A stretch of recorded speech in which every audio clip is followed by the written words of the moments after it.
Bakit nga ba nagbabago ang klima? At bakit dapat tayong mag-alala? Sa bawat pagising natin sa umaga, tila normal lang ang lahat. Humihinga tayo ng sariwang hangin, nasisilayan ng sikat ng araw, at pinagmamasdan ang ganda ng ating paligid.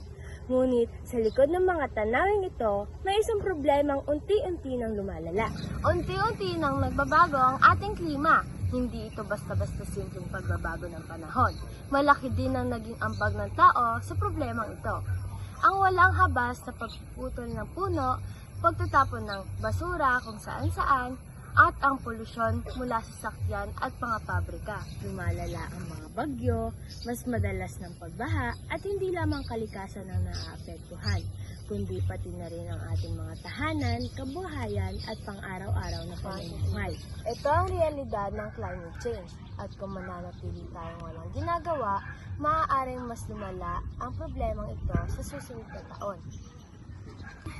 Kapag pinag-uusapan ng climate change, mas madalas nating isipin na ang gobyerno o malalaking organisasyon lamang ang may responsibilidad.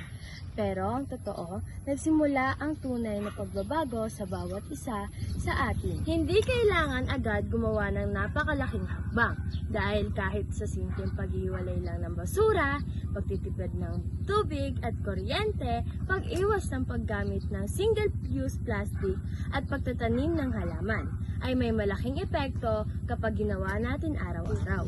Sa kabuuan ng aming natutunan, mas naunawaan namin na ang kalikasan ay hindi lang basta-basta tanawin.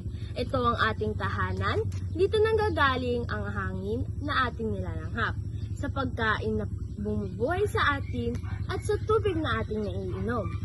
Kaya habang may oras pa, piliin nating pangalagaan ito. Huwag nating hintayin na tuluyang itong masira bago tayo kumilos dahil sa bawat maliit na aksyon ngayon ay maaaring malaking epekto sa kinabukasan ng susunod na henerasyon. Ang pagmamahal sa ating kalikasan ay ang pagmamahal na din sa ating sarili at ang pag-aalaga sa mundo ay protekta na rin sa ating kinabukasan.